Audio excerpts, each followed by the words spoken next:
Our third and final story for this week's edition of the Rolling Stone. Look at that. I've been keeping these videos under 20 minutes long, okay? Count your blessings, guys. It comes to us from the website Slate, okay? Vox and Slate, they are two prominent left-wing websites, okay? And I try to read them, or browse through them on a daily basis, or at least every other day. You know, Vox, Slate, The Nation, New Republic, you know, because you've got to see what the other side is saying, right? Because we want to be like Thomas Aquinas, right? What is the other side saying? We don't just want what the left is saying filtered through a conservative news site, right? We don't want to read about a report just from the Daily Wire or the Blaze. We actually want to read the report. We actually want to read these people in full to see what they are saying, what they are proposing, what they are arguing. So, this comes from Slate, from their question and answer section, one of them actually. And, oh my gosh, I've just got to read you this headline again, okay guys? I'm a heterosexual woman who's politically opposed to heterosexuality. Who do I date? Here's the question. It's just a paragraph long. Dear How to Do It. I'm a cis woman in kind of a classic millennial sex pickle. I'm really repelled by heterosexuality, politically and personally, but I'm also really into dick.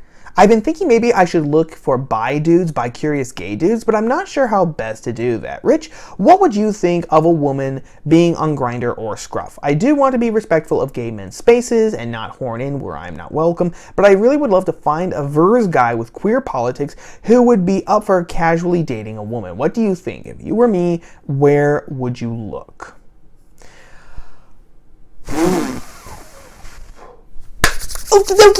Okie dokie. You know what? I really wish, that I did clips for this, because I would do, I would do my classic clip of Krusty the Clown, What the hell is that? Because if anything deserves that clip, this does, okay? But like so many things, we can laugh at it like I've been doing, and we can poke fun at it, which I'm sure many people have been doing. But again, underneath it all is something very, very serious, because this is actually a way that civilizations die. Okay, this is one path by which civilizations die. What do I mean?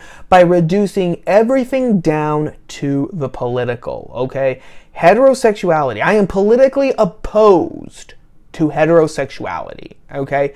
Everything being reduced to the political. And that's just wrong, just on the face of it. When she was alive, my grandmother had an antique sign that she had in her kitchen. And it said, "We must eat to live, not live to eat." Simple and profound. It's the same thing with politics and civilization, right? Politics is for civilization. Civilization is not for politics, because civilization is so much more. It's so much more interesting. It's so much more fascinating. It's so much richer and deeper and rewarding and fulfilling than simple politics. The late great philosopher Roger Scruton, he actually defined civilization as the way that people see each other. The way people are able to look each other in the eye and interact with each other. One of my favorite authors, G.K. Chesterton, described it as a network of bridges which connect things that you would not think would be able to be connected to, diverse things, diverse and different things, but which can nonetheless be legitimately connected. Okay, that's how Chesterton described civilization. And I think that those two ways of looking at it, really get into a good poetic understanding of what civilization is. Okay, so what happens? What is this when everything is reduced to the political? I mean, just off the bat. Everything, when everything is reduced to the political, all your art, all your imagination, all your imaginings, all the things that civilization has done, they all lose their soul, right? Because they are being forced to fit into this very narrow and ever-changing box of politics, right?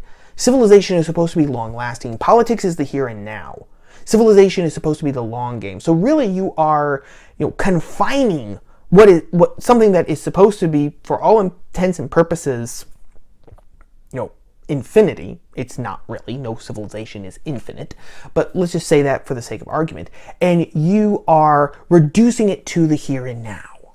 Okay? You're reducing it to the here and now, stripping it of all of its richness, all of its variety, etc., etc. Okay? But personally, that's just off the bat. But specifically here, this woman is actually doing several things. Okay? In the first place, this is another example of the politicization of not just sexual desire, but of just basic attraction. Right? I cannot tell you how many pieces I have found, okay, where people in all seriousness have said that, for example, if you're a guy who does not want to date a trans woman, right? A man who now presents and goes about as a woman, you are hateful, you are a bigot, you are the problem. Simply because you're not attracted to them because you're, attracted to women and not to men makes you evil. There was another one where someone argued, in full seriousness, was arguing that refusing to date someone, with HIV was discriminatory and bigoted. Okay? This is another example of that, where attraction and sexual arousal is now being made political, which means that relationships are now being made political. Right? Friendship and relationships. Because again, we're all interpersonal beings, right? We all need relationships, whether it's with our parents, with our siblings, or just regular old-fashioned friendships with people that we actually meet outside of the home and not just through a screen, right? We're supposed to actually leave our desks, leave our homes, and go out into the wide, vast world and onto the road and meet people and talk to people and find common interests and everything. All that now is being reduced to this here and now idea of politics and intersectionality, stripping away everything good about relationships, stripping away something that's very natural in us, attraction, very natural for us, stripping that all away, getting rid of all of it. Okay, that's the first thing that's happening. Now, a few other things that are happening, okay? One of them is by specifically politicizing heterosexuality. And I'll be honest, heterosexuality has actually been taking a beating from the left and the right. On his website, Professor Robert Oscar Lopez had a great conversation with Denise McAllister about this very issue. I'll leave a link to that talk in the description box because it's really, really good. And you can let me know in the comments what you think about it.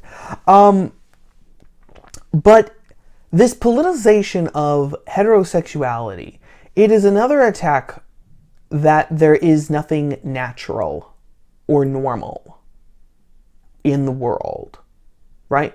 Because whether you like it or not, heterosexuality is the norm, right? It is how higher species, not just humans, reproduce and keep the species going, okay? When you reduce it to a power play of politics, what you're saying is that, it can be voted out.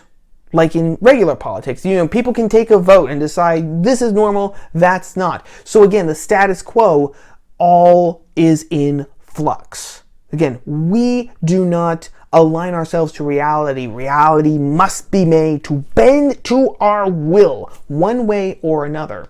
That's another thing that it shows. And a third thing that it shows, and maybe this is the most important one, is that here again we are reducing to just a slight blip, to a shallow shadow of itself, one of the greatest things about the human story. Okay, and I'm not just talking about, sex, the act in and of itself, but what is sex? Honestly, what is it? Fundamentally, it's the power that brings new life into the world. Okay, again, like I said in my video from Tuesday, every time you see someone wherever you are in the world, you know that at some point in the past, a man and a woman were very friendly with each other. That is just that is the unbreakable law of nature. Okay, even with our Dr. Frankenstein mechanisms starting to go on now with in vitro fertilization and all that. So what you're doing, when this woman says that heterosexuality repulses her politically, what she is saying, that the power that brings life into the world, okay, that power, that ability, that awesomeness to create new life, okay, because not just to keep the species going, because again, everything does that. Jackrabbits do that, but jackrabbits don't exactly leave a historical imprint, right, on the world. With people, it's different. Because again, as we've stated before here on the channel, every person is unique. Every person is wonderfully, gloriously unique. Never before seen and never will be seen again after they die, right? And we all come with our own gifts and talents and ways of looking at things and our strengths and weaknesses, and we have the power to enrich the world, I think, in ways that so many of us don't understand or don't even recognize, right?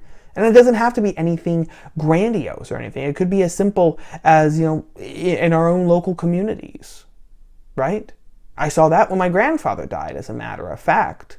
But the point of the matter is that every person is unique. Every person who comes into this world, has literally, on some level, they have the power to change the world. And the man and the woman who came together to bring that new life into existence when, they were very friendly with each other between the sheets, that's an awesome power.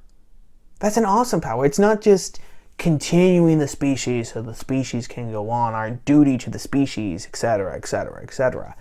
It's the fact that you are actively writing the next chapter of the human story, of the human experience, like they say at the end of the first Star Trek movie.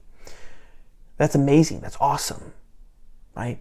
And here, not only is it being reduced, not only is it being stripped away of its soul, and of its poetry, of its fire, and its brilliance, but it is also simply being reduced, again, to a power struggle, to the here and now, to politics, to something that's necessary, but one of the dirtiest things in the world. And it's like, no wonder,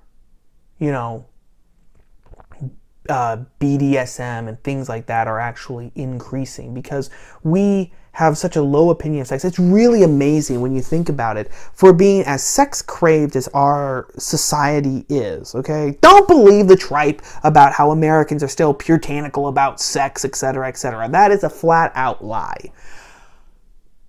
The paradoxical and the ironic thing, or maybe the ironic thing, it would be a better way of saying it. The ironic thing is that for as sex craved as we are, we're very bored with sex, okay? This woman is obviously sex craved, but she's bored with it as well, because she has to reduce it to the political, right? Her ideology has narrowed and shallowed her mind so much that she can't think in any way outside of intersectionality. This is one of the ways. This is not only how civilizations go to die. This is not only how one way that civilizations go to die, but this is also, I would say, how relationships wither away. This is how life itself withers away. Because honestly speaking, and I'm not endorsing, assisted suicide or euthanasia or anything like that. If you watched my video about Noah Pothevin, you know that I am opposed to both of those, emphatically opposed to both of those ideas, philosophically speaking, and politically too.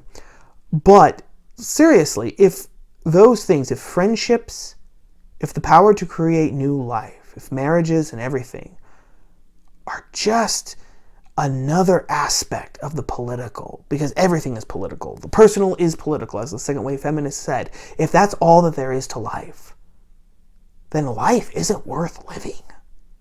It's not. Because again, too, there's no escape from it. You are continually trapped in this, in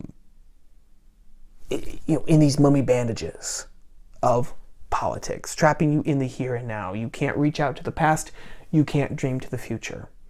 It's the tyranny of the now. But I think that I have exhausted that topic as much as I can, so I'm going to wrap it up for this edition of the Rolling Stone, guys.